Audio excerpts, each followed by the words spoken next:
Selamat malam pemirsa, Anda menyaksikan One on One bersama Anggia. Tadi kita melihat malam hari ini kita akan membahas mengenai budaya. Karena bicara budaya Indonesia, kita berbicara bahwa budaya Indonesia sudah terkenal di seluruh dunia. Bahkan ada produk-produk budaya Indonesia yang menjadi warisan sejarah, warisan budaya dunia. Nah, malam hari ini kita akan berbincang, tak heran juga makanya Menteri Kebudayaan Republik Indonesia Fadlizon mengusulkan agar Indonesia jadi pusat kota budaya dunia. Seperti apa kira-kira yang dimaksud dengan pusat kota budaya dunia? Dan yang paling menarik adalah di perbincangan kita malam hari ini, nanti saya juga akan menanyakan rencana Menteri Kebudayaan untuk menggagas, menulis, merevisi ulang sejarah Indonesia. Seperti apa kira-kira dan mengapa harus direvisi ulang sejarah Indonesia? Sudah bersama saya malam hari ini Menteri Kebudayaan Republik Indonesia, Pak Fadlizon. Selamat malam. Selamat malam. Assalamualaikum warahmatullahi wabarakatuh. Waalaikumsalam Pak Menteri. Terima kasih Mbak Anggia. Pak Menteri, ini Menteri Kebudayaan pakaiannya juga menarik nih. Ini kita sama-sama tenun nih. Itu tenun dari NTT. Ini tenun dari Sumatera ini. Iya. Perpaduan Sumatera, Palembang. Iya. Jadi ini salah satu bentuk kita memperjuangkan ya. Ekspresi budaya. Ekspresi budaya. Nah, bicara budaya, sebelum kita bicara budaya panjang lebar, yang menarik sekarang Pak Menteri adalah rencana Anda untuk menulis ulang atau merevisi sejarah. Karena ada gium yang bilang sejarah itu ditulis oleh pemenang. Saya nggak paham tuh antara Churchill atau Napoleon yang nyebut itu ya. Itu masih diperdebatkan. Apa yang membuat Bang Fadli ingin merevisi atau menulis ulang sejarah Indonesia? Sebenarnya begini, kita ini tahun ini adalah 80 tahun Indonesia merdeka. Ya. Dan sudah lama kita tidak mempunyai satu formal history atau official history yang resmi gitu ya. Dulu diterbitkan buku Sejarah Nasional Indonesia tahun 76, kemudian tahun 1984, dan yang terakhir itu Indonesia dalam Arus Sejarah itu tahun 2012. Ya. Nah, sejak itu belum ada lagi. Nah, kita ingin mendasarkan sejarah kita kepada itu sebagai hadiah 80 tahun Indonesia merdeka. Hadiah kemerdekaan. Kalau kita lihat ya, dulu kan masih ingat ada 20 tahun Indonesia Merdeka, 30 tahun Indonesia Merdeka, meskipun itu lebih banyak gambar ya. Semacam kaleidoskop atau perjalanan peristiwa gitu. Tetapi yang kita ingin tuliskan nih supaya kita kembali kepada sejarah, karena Pak Prabowo, Presiden Prabowo Subianto adalah orang yang dikenal sangat suka dengan sejarah, dan kita memang harus menjaga sejarah kita ini. Bung Karno dari awal dulu mengatakan jangan meninggalkan sejarah. Jas merah. Jas merah ya. Gitu ya. Dan saya kira memang sejarah itu merupakan identitas kita, bagian sebagai yang bangsa. Tidak bisa dipisahkan, memori kolektif bangsa yang membuat kita seperti sekarang. Jadi ada temuan-temuan baru yang perlu diupdate, mulai dari era prasejarah dan juga sebagai contoh nih, di era prasejarah kita kan yang diurusi oleh sejarah kita ini ya dari era awal 1,8 juta tahun yang lalu. Temuan-temuan fosil manusia purba ya. Kita itu 60% yang ada di dunia itu ada di kita. Apa ada temuan baru terkait prasejarah kita, Pak Menteri? Temuan-temuan itu ada dan kita sedang pamerkan juga di Museum Nasional 130 tahun Pithecanthropus erectus ya. Dari seluruh temuan yang ada di dunia, 60% ada di Indonesia. Artinya kita ini adalah peradaban paling tua. Lalu lukisan-lukisan purba yang ada di goa-goa, itu juga paling tua adalah di kita. Seperti di Goa Leang-Leang, 52.000 tahun kurang lebih, ya, yang paling tua. Ini lebih tua dari yang ada di Prancis.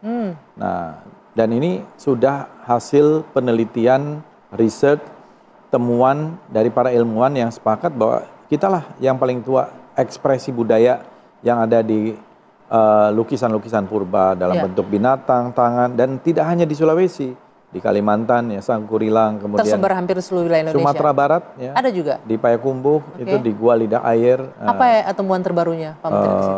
Sebenarnya temuan terbaru yang terakhir itu adalah 52.000 tahun itu. Itu yang tidak pernah ya dalam 1-2 tahun ini itu untuk misalnya prasejarah. Dan saya kira sudah waktunya juga kita menonjolkan, berani mengatakan bahwa kalau kita dijajah 350 tahun, ya itu kan sebenarnya untuk membangkitkan semangat perlawanan terhadap penjajah dan perjuangan kita. Tetapi mungkin sudah waktunya kita melihat bahwa yang harus kita tonjolkan adalah sejarah perlawanannya terhadap imperialisme, kolonialisme. Bukan sejarah kita dijajahnya. Ya, karena kalau sejarah kita dijajah 350 tahun kan tidak seluruh wilayah Indonesia yang dulunya adalah kesultanan, kerajaan itu dijajah 350 tahun. Perang Jawa juga kebetulan pada tahun ini, Perang Diponegoro itu pas 200 tahun yang lalu. Itu bulan Juli nanti, itu pas 200 tahun yang lalu. Oke, Pak Menteri, artinya ada pecahan-pecahan sejarah yang memang harus disusun ulang begitu ya? Ada mungkin kepingan-kepingan yang masih berserakan yang harus disusun ulang. Supaya masyarakat kita terutama generasi muda semakin paham juga kepada sejarah. Karena di era globalisasi yang begitu banyak arus informasi yang luar biasa ini, sejarah makin tertinggalkan. Apalagi kemarin ini tidak ada lagi Direktorat Sejarah ya di Kementerian Pendidikan dan Kebudayaan atau Ristek-Dikti. Nah sekarang kita hidupkan lagi Direktorat Sejarah dan Museum. Karena sejarah ini penting gitu. Oke, tadi kan kita berbicara prasejarah, kembali temuan terbaru prasejarah, kemudian sejarah bangsa Indonesia, perjuangan kita. Tentunya akan langsung tuh fasenya jalan ke kemerdekaan. Ini kan highlights ya. Betul. Kemerdekaan juga akan ada ya. Tentu. Apa yang akan diupdate dari sejarah kemerdekaan kita? Ya, di sejarah kemerdekaan kita setelah 17 Agustus kan kita berusaha berjuang mempertahankan kemerdekaan kita. Itu perang mempertahankan kemerdekaan, PMK ya. Kalau Belanda dulu menyebutnya revolusi dari tahun 45 sampai tahun 50. Dan di situ kita lihat perjuangan baik perjuangan fisik maupun perjuangan diplomasi. Diplomasi, ada Linggarjati, ada Renville, ada Romroyen, ada akhirnya konferensi Meja Bundar. Perjuangan fisik ini selalu perlawanan-perlawanan, termasuk kalau kita lihat di masa agresi militer Belanda kedua, ada pemerintahan darurat Republik Indonesia di Sumatera Barat ya. Kemudian ada gerilya Jenderal Sudirman di Jawa, dan serangan umum 1 Maret waktu itu yang dipimpin oleh Letkol Soeharto. Ya, luar biasa. Banyak ini kombinasi perjuangan itu yang saya kira harus terus diangkat. Termasuk di era Orde Baru juga akan ada yang direvisikah sejarahnya sampai Orde Reformasi? Ya, itu kan sudah pernah ditulis juga. Jadi nanti para sejarawan kita akan melibatkan sekitar 100 sejarawan dan tidak berangkat dari nol, berangkat dari yang sudah ada. Kita akan bicara prosesnya sudah sejauh apa Pak Menteri, tapi kita jeda dulu sejenak. One on One bersama Anggia akan kembali sesaat lagi.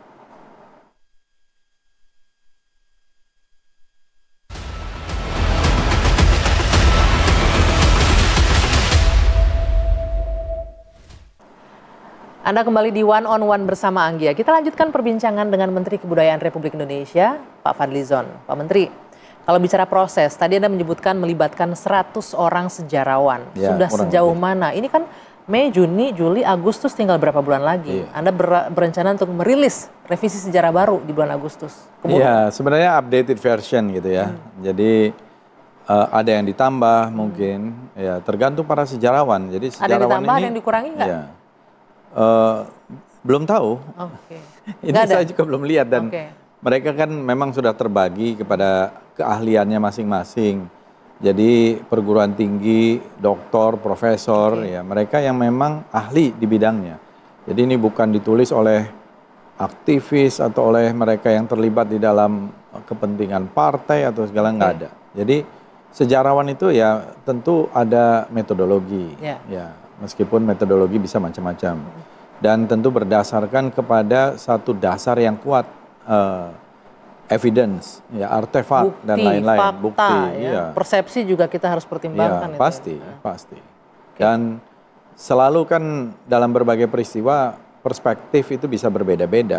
Itu saya kira hal yang biasa. Nah, ini tadi Pak Menteri menyebutkan bahwa melibatkan banyak sejarawan, tapi ini juga menuai kritik juga dari sejarawan. Kalau kita bisa tampilkan di sini, kritik sejarawan menyebutkan bahwa katanya sejarah resmi biasa ada di negara otoriter. Karena idealnya katanya sejarah itu direvisi ulang oleh para sejarawan saja, tidak muncul secara resmi dari pemerintah. Karena ini kan dari Kementerian Kebudayaan ya. Jadi seolah-olah ini karena ada direktorat yang namanya sejarah dan museum. Kalau oleh sejarawan terus siapa yang mau mengampu? Yang mengerjakan juga sejarawan. Nah ini sejarawan dari mana saya nggak tahu. Nah kita melibatkan seluas-luasnya sejarawan-sejarawan itu. Saya sendiri adalah juga seorang sejarawan, doktor saya di bidang sejarah. Dokter sejarah. Nah, dan saya kira biasa itu sejarah itu ditulis. Kalau tidak ada yang resmi, terus sejarah apa? Kalau masing-masing orang menulis sejarahnya sendiri, ya. Jadi tetap negara itu membuat government dan itu berdasarkan tentu fakta-fakta, berdasarkan artefak, berdasarkan bukti-bukti dan ditulis oleh sejarawan. Jadi kekhawatiran bahwa mungkin nanti akan ada part of sejarah yang dihilangkan itu nggak perlu ditakutkan. Ya misalnya apa? Ini kan mungkin biasanya ya ada ketakutan yang tidak perlu atau apa gitu ya. Saya tidak melihat ada kekhawatiran apa di dalam sejarah itu. Sejarah itu harus kita buka. Kalau mau ada perdebatan ya diperdebatkan berdasarkan fakta. Pada bagian mana? Walaupun saya tahulah orang-orang yang mau ngomongin itu kira-kira di bagian mana gitu. Arahnya kemana? Arahnya kemana? Ada menghilangkan mungkin peristiwa-peristiwa tertentu begitu Pak Menteri katanya. Tapi enggak misalnya sampai peristiwa soal PKI gitu ya. 48 ya PKI memang memberontak di tahun 48 itu. Masa kita mau ubah? Itu fakta-fakta aja mereka pelanggaran sendiri. apa sih dan lain-lain tidak akan tahun dihilangkan. 65 PKI memberontak ya memang memberontak PKI tahun 65. Ya itulah rukunnya komunis yang memberontak. Ya kan begitu. Jadi justru ada pihak-pihak yang kadang-kadang mau membelokkan sejarah dan lain-lain. Dan itu sudah ditulis di dalam buku-buku sejarah sebelumnya. Oke, sekarang ini apakah juga masih ada pihak-pihak yang ingin membelokkan sejarah itu? Ya, saya kira kalau Anda melihat dengan penolakan revisi atau menulis ulang sejarah kita kan di negara yang demokrasi ya, jadi nggak ada masalah perbedaan-perbedaan pendapat itu. Dan tentu saja harus berdasarkan fakta. Yang tidak boleh itu tidak berdasarkan fakta, tidak berdasarkan argumentasi yang kuat. Pak Menteri, kalau ada juga yang menyebutkan bahwa penulisan sejarah ini katanya ada kaitan dengan wacana gelar pahlawan kepada mantan Presiden Soeharto, ada kekhawatiran seperti itu? Kalau gelar pahlawan kepada Pak Harto itu kan wacana yang sudah lama. Saya sendiri dari dulu secara pribadi ya, termasuk yang mengusulkan harusnya Pak Harto itu dari dulu sudah mendapatkan gelar pahlawan nasional. Karena Pak Harto itu sangat berjasa, terutama yang tadi itu dalam serangan umum 1 Maret, terlibat di dalam mempertahankan negara Republik Indonesia secara fisik. Waktu di zaman PDRI itu, atau agresi militer Belanda yang kedua itu, dikatakan oleh Van Rooyen di New York itu, Indonesia sudah tidak ada, pemimpin sudah ditangkap, Soekarno, Hatta, Syahrir, Agus Salim sudah ditangkap, rakyatnya tidak ada perlawanan, wilayahnya sudah dikuasai, Indonesia cease to exist, Indonesia sudah tidak ada lagi. Nah, muncullah perlawanan PDRI, Jenderal Sudirman, kemudian laskar-laskar kita, TNI kita, dan rakyat kita itu melakukan serangan-serangan, belasan kali serangannya. Kemudian dihimpun dalam serangan umum 1 Maret tahun 1949 itu. Dan berita ini sampai ke New York dan menjadi bahan bagi para diplomat kita yang dipimpin oleh sebagai bentuk Indonesia masih ada. Indonesia masih ada. Dan dunia melihat Indonesia masih ada. 6 jam Jogja diduduki oleh pasukan kita. Itu menunjukkan bahwa Indonesia masih eksis. Ya. Ini contoh yang kuat. Belum lagi operasi sebagai komandan operasi Mandala, pembebasan Irian Barat, dan saya kira banyak. Pak Harto jasanya banyak sekali, besar. Kita tunggu nanti ya, seperti apa kira-kira naskah revisi narasi sejarah baru dari Menteri Kebudayaan kita. Ya, ini yang tadi saya omongin belum tentu ada juga, karena ini kan highlights ya. Tapi ada outline-nya ada ya secara garis luas kerangkanya seperti apa. Dan nanti kan saya kira itulah yang kemudian bisa didetailkan dalam berbagai macam buku dan sebagainya. Tapi kalau kita mau menulis sejarah yang lengkap mungkin harusnya bukan 10 jilid, 12 jilid, bisa 100 jilid. Beratus-ratus, gitu. Panjang sekali. Indonesia ini luar biasa. Indonesia luar biasa, termasuk juga dengan kebudayaannya. Usai jeda One on One bersama Anggi akan kembali kita bahas bagaimana kira-kira rencana Ibu Kota Budaya Dunia yang digagas oleh Menteri Kebudayaan. Sesaat lagi.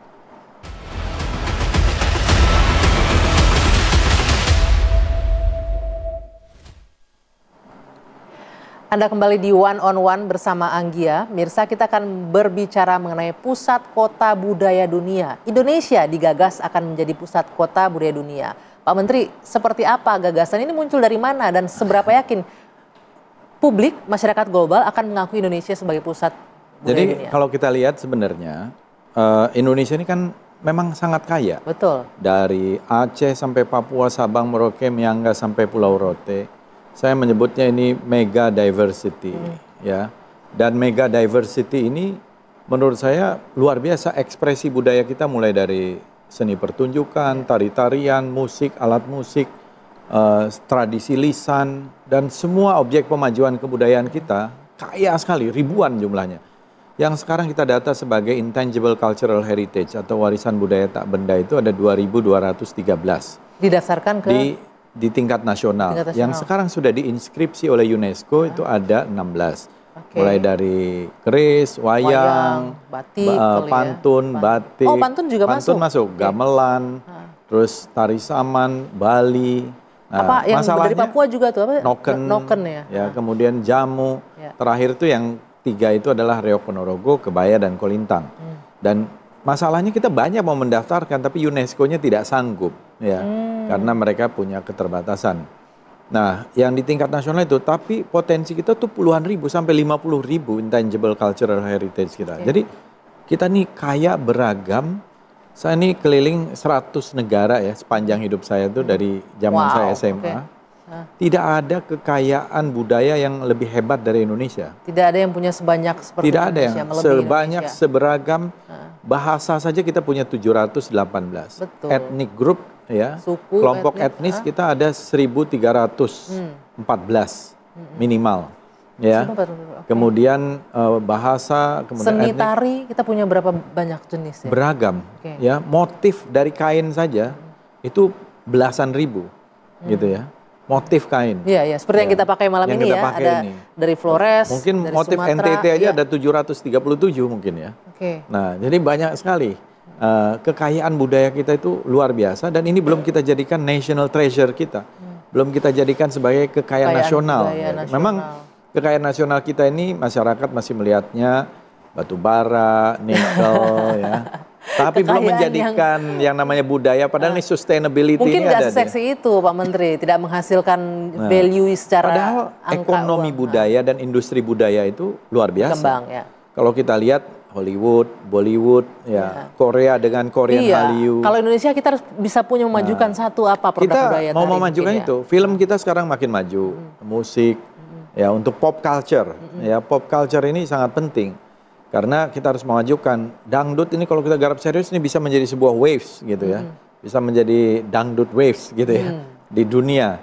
Dan saya kira bisa, sangat mungkin, karena itu juga dari Indonesia, asli Indonesia, meskipun tentu ada pengaruh-pengaruh dari... Apa challenge terbesar? Mungkin kalau kita bicara budaya dan anak muda, mendekatkannya ke anak muda. Kan anak muda sekarang nggak terlalu peduli, barangkali boleh disebut begitu, nggak aware dengan budaya kita atau nggak tertarik. Apa kalau Anda melihatnya? Ya, menurut saya ini adalah challenge tadi. Tapi kalau kita lihat dari film saja sebagai sebuah platform ekspresi budaya, karena di dalam film nih ada seni tari, ada seni musik, ada sastra, ada literasi, ada kuliner bisa, ada fashion di dalam film. Film kita bagus. Ini sekarang film animasi kita yang namanya Jumbo nih hampir, kalau tidak salah sampai hari ini hampir 9 juta ya. Udah masuk 3 besar.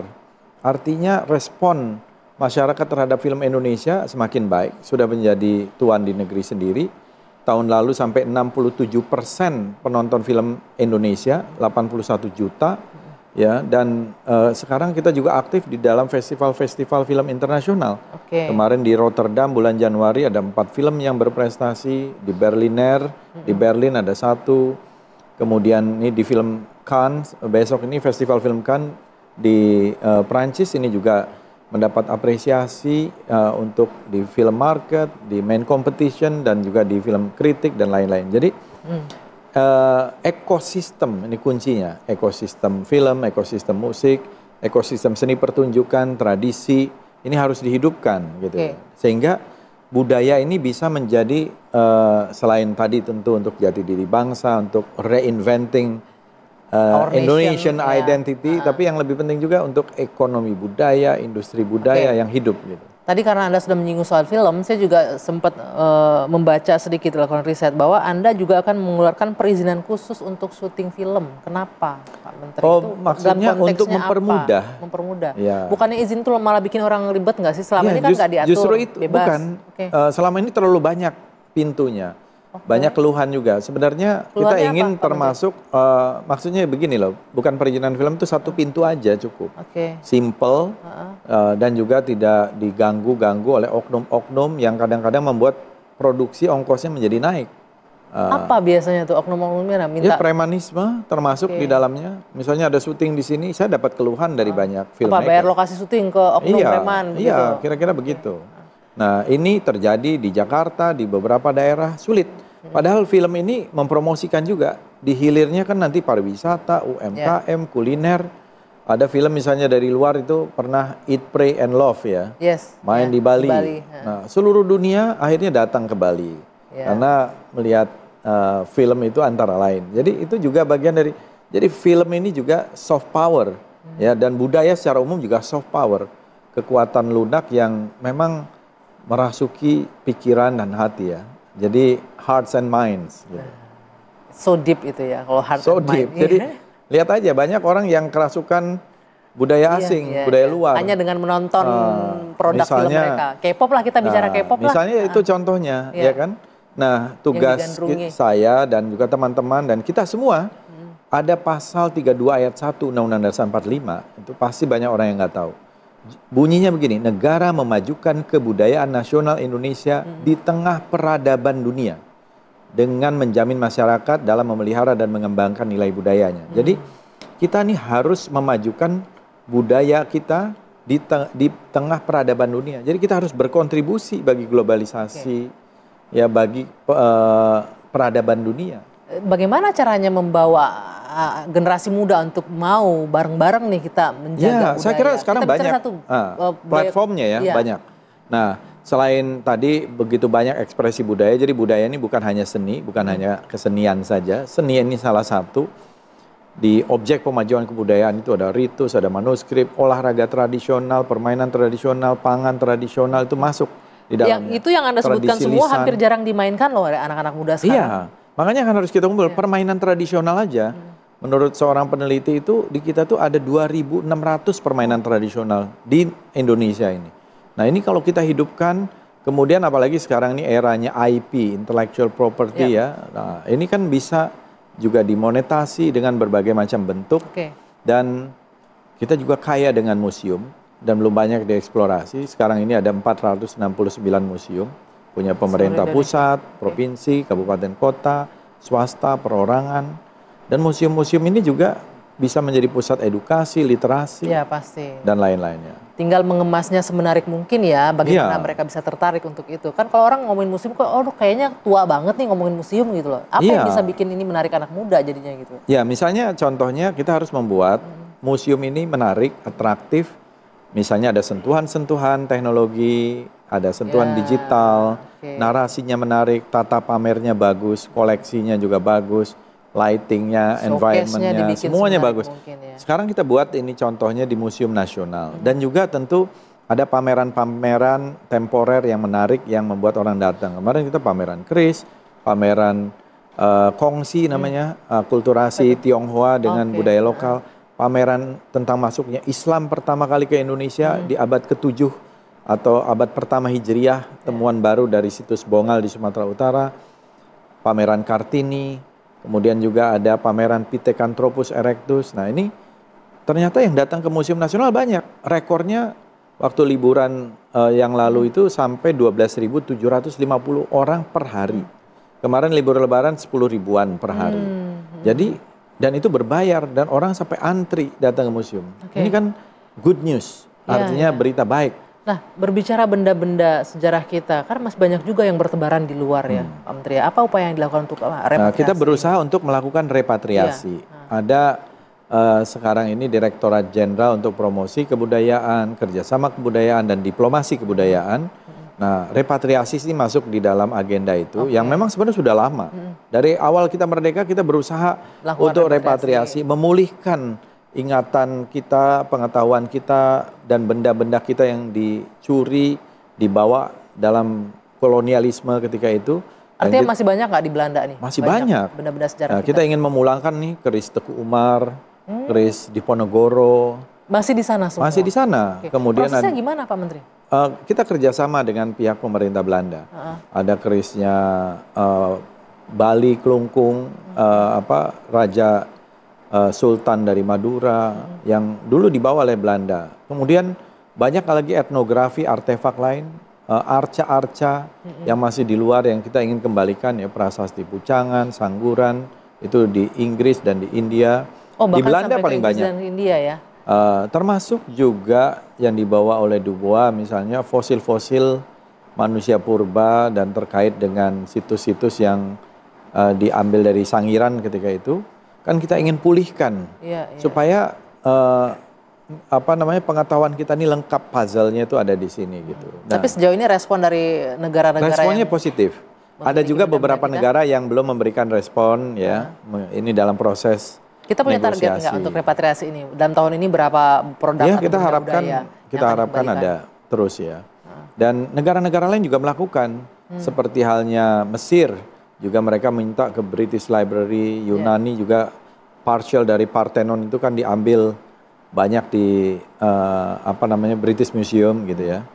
Mumi-mumi banyak di British Museum. Nah, kita juga banyak dulu yang dibawa oleh Raffles. Ya, Geger Spey tahun 1812 itu dari Keraton Jogja itu banyak diangkut berkapal-kapal. Oke. Kita akan bicara soal keris, tapi bukan sembarang keris ini. Saya jeda nanti kita akan bicara.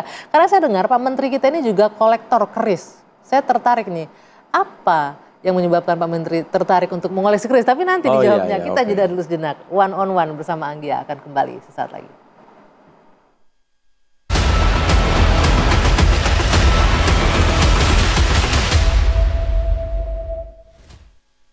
Ya, kita tiba di segmen akhir. Tadi berbicara soal keris dan upaya repatriasi benda-benda budaya kita di luar negeri, termasuk diantaranya keris. Nah, bicara soal keris, Pak Menteri Fadlizon ini juga memiliki koleksi yang cukup luar biasa ya, Pak Menteri. Kenapa tertarik keris? Kenapa keris? Ya, keris itu menurut saya luar biasa ini. Pencapaian artistiknya tinggi sekali.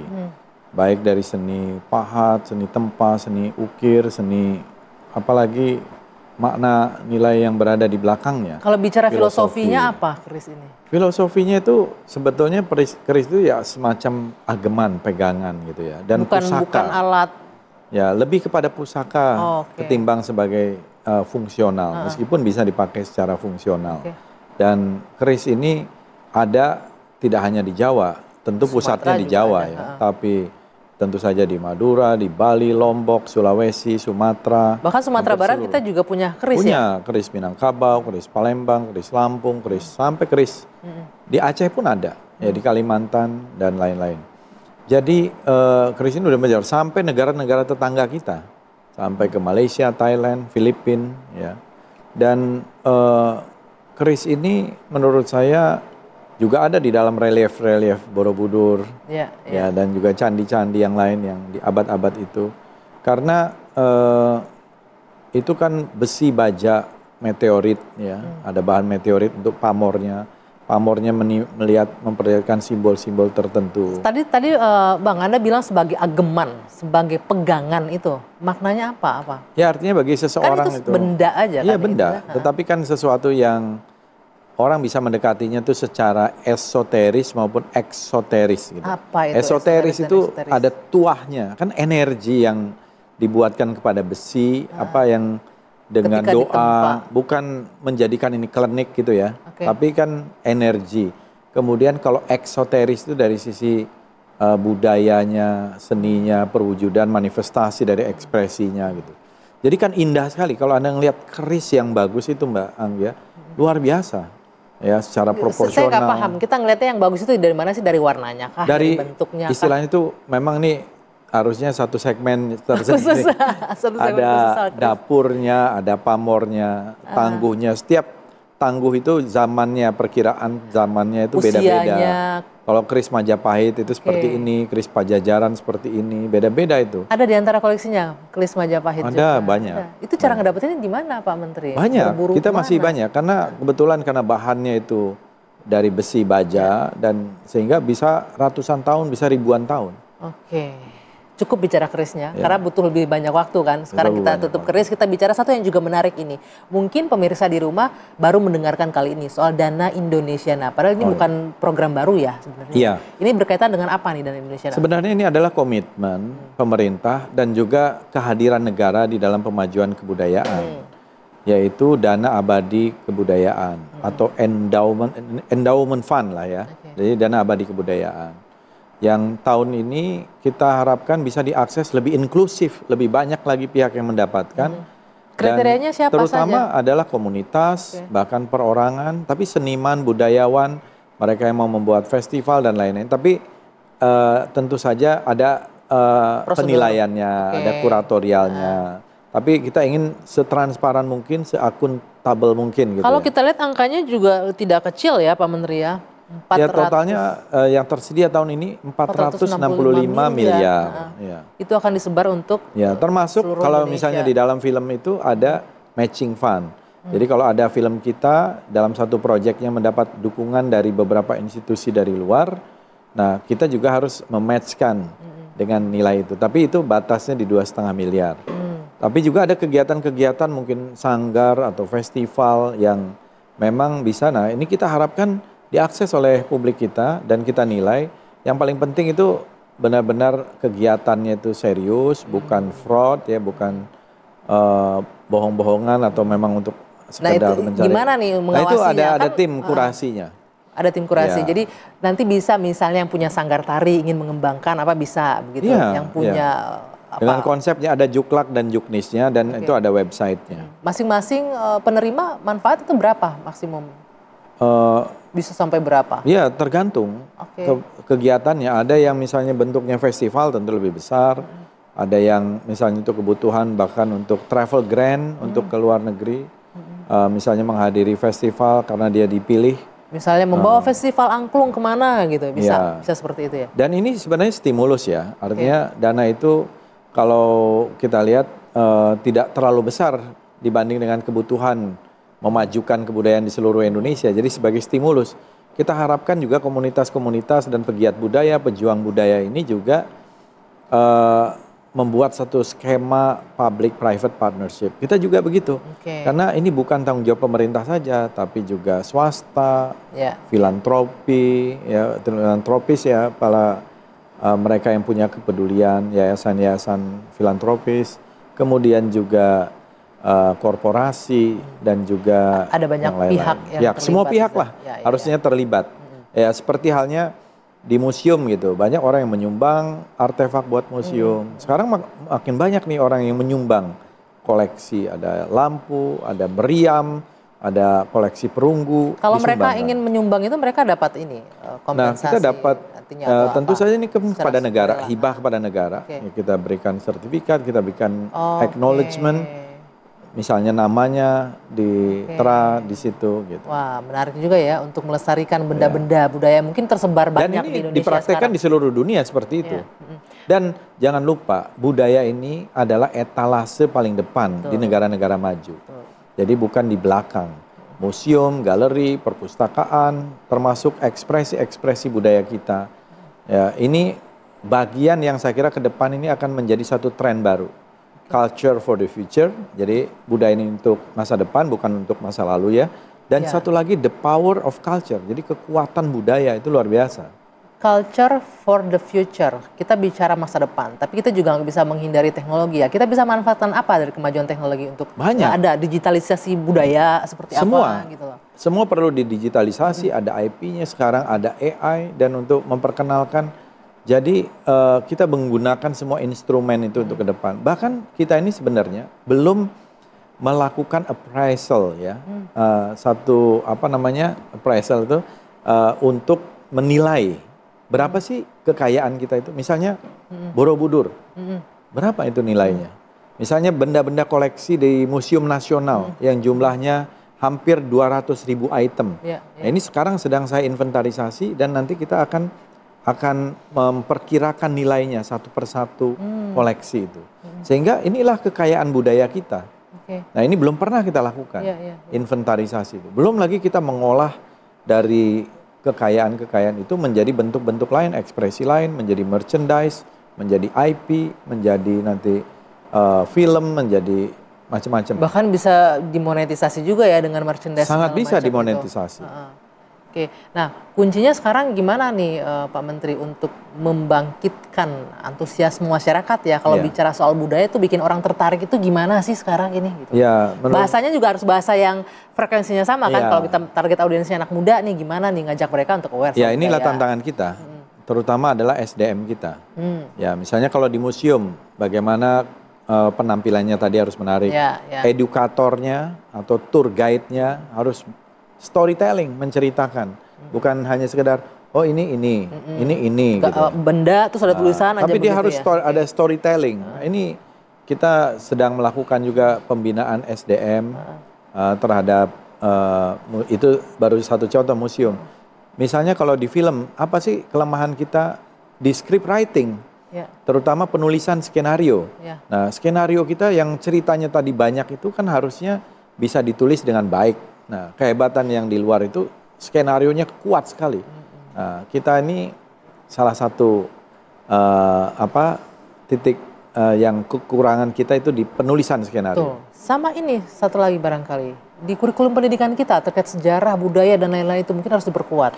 Ini yang saya kira juga memang nanti tentu saya juga bicara dan secara sepintas sudah bicara dan saya kira memang butuh kerja bersama dengan Kementerian Pendidikan dan Dasar dan Menengah, Pendidikan Tinggi dan juga kementerian dan lembaga lain karena ini semua saling terkait baik di hulu maupun di hilir. Ya, terutama soal tadi pendidikan sejarah, soal museum. Saya kira banyak siswa itu harus kalau perlu diwajibkan datang ke museum. Ya, study tournya ke museum ya. Daripada keluar kota jalan-jalan mendingan ke museum aja. Museum di daerahnya. Saya kira itu akan mengenal daerahnya paling tidak. Oke. Pak Menteri, terima kasih sekali atas waktunya malam hari ini. Terima kasih Mbak Anggia. Sebuah kebanggaan buat saya malam hari ini. Ini adalah the last interview Pak Menteri. Bagian akhir dari perjalanan saya. Saya dengar akan ada satu tantangan baru ya. Ya. Saya akhiri perbincangan ini. Terima kasih sekali. Thank you. Terima kasih doanya Pak Menteri. Terima kasih. Mudah-mudahan mimpi untuk menulis kembali sejarah Indonesia segera terwujud di bulan Agustus dan memajukan Indonesia sebagai kota, pusat kota budaya. Ibu kota dunia budaya. Ya, kita doakan. Karena itulah kekuatan kita. Baik. Terima kasih Pak Menteri. Terima kasih Magia dan selamat menempuh perjalanan baru. Terima kasih Pak Menteri. Mirsa, perbincangan saya dengan Menteri Kebudayaan Republik Indonesia Fadlizon tadi mengakhiri one on one bersama Anggia malam hari ini. Dan ini juga menjadi akhir perjalanan saya selama 14 tahun menemani Anda di layar kaca TV One. Terima kasih sekali untuk kebersamaannya, terima kasih untuk perhatiannya, dan terima kasih sudah meluangkan waktu saya menemani Anda selama 14 tahun terakhir. Saya Dwi Anggia, pamit undur diri dari layar kaca TV One. Selamat malam, kita jumpa lagi di lain waktu. Thank you. Terima kasih.